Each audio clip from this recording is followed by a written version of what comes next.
May mga tao ba na kakilala mo o di mo kakilala ang lumalapit sa iyo at sinasabi, "Naku, mag-invest ka na dito. Napakaganda ng kita at napakaganda ng return." Pero bago ka mag-invest, naku, kailangan malaman mo muna ang 10 signs that you need to know. Baka ikaw ay nai-scam na. Videos that will make you wealthy and debt-free. Hi there, this is Shinkitan, your pambansang wealth coach. Sa topic na ito, medyo sensitive ang pag-uusapan natin. We're going to talk about prevention because I do believe prevention is better than cure. Do you agree? So, para sa mga taong hindi interesado regarding sa yung mga investment or sa this is not a video for you. I-pass nyo na to. But for those people who want to protect yourself, parang may kasabihan ako, bakit mo kailangan pagdaanan na ma-scam ka bago ka makaiwas? Diba? Makaiwas na lang tayo. So, if you want to avoid losing your hard-earned money, check out these 10 signs. Okay? Number 1, sign. It's too good to be true. Kung nakita mo isang opportunity, sobrang ganda, sobrang galing, magtaka ka na. Oo, yung napakataas ng return, tapos zero risk, guaranteed, yung mga ganung word. This is the opportunity that you've been waiting for. Ay, nako, red flag na po yan. Red flag na po. Kaya kung may naririnig po kayong ganun, that's number 1 sign, ha? Check nyo kung may narinig na kayo.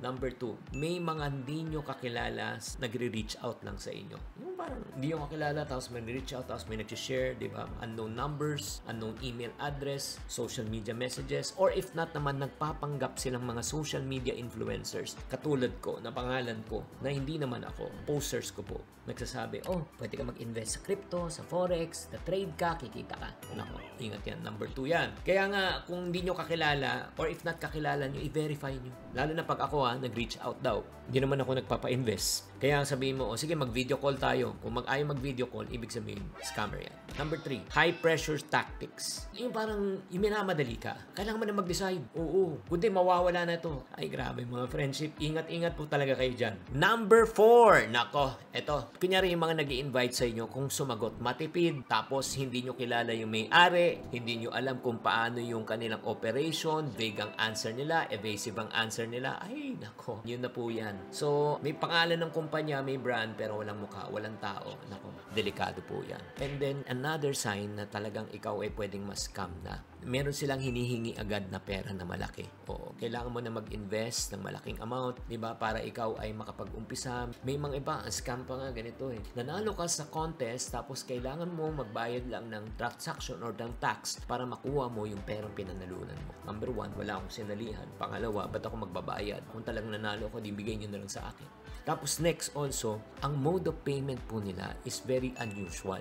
Ang ibig sabihin po ng unusual minsan through gift cards, cryptocurrency, or if not, yung mga GCash. Ito most of the time, hindi sila magpapadeposit sa bangko. Bakit? Sa bangko may paper trail, may pangalan yan. Ayaw na ayaw nila ng bangko. It's either through wire transfer, gift cards, cryptocurrency, mga GCash, mga ganun. Yan, ingat-ingat po kayo. And then another sign, they ask for personal information, ID, tapos credit card number. Yan, ingat-ingat din kayo. Grabe. And then check nyo rin kung paano sila magsulat. Yung mga English po nila, for grammar and tenses and spellings, emails nila, i-check nyo yung mga emails, lalo na kung if they're saying they're representing Google, Gmail, check nyo talaga yung kanilang mga email. Nako, that's another sign. Or if not naman, alam mo naman, like for example, ako, parating wikang Pilipino ang ginagamit ko, magpapadala ako sa inyo straight na English. Why? Diba? Hindi naman ako banyaga, diba? Pilipino ako.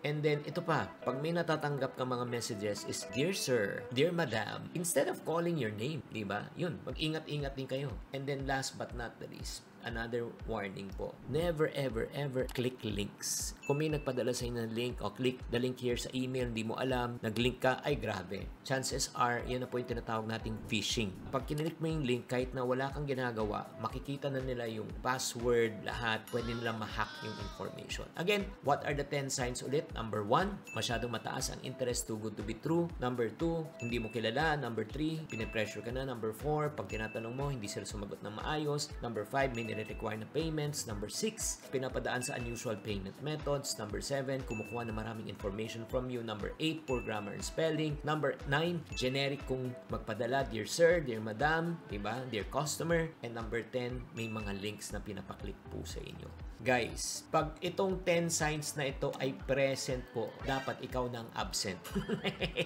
Bakit po? Kasi alam nyo, ang negative effects po pag na-scam po kayo, hindi lang pera. Alam mo, pati mental and emotional trauma. Ay, grabe. Parang ka nakagat ng aso. Pag nakakita ka ng aso, ayaw mo na lumapit sa aso. And syempre, pag na-scam ka, ang pinakamasakit yan, back to zero.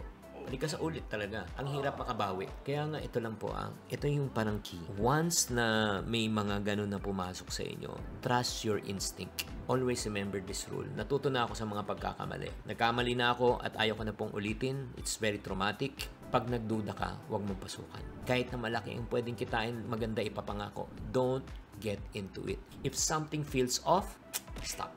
Tapos, makipag-usap ka sa kaibigan, kay kamag-anak, professionals, at kung alam mong talagang suspicious na, report nyo.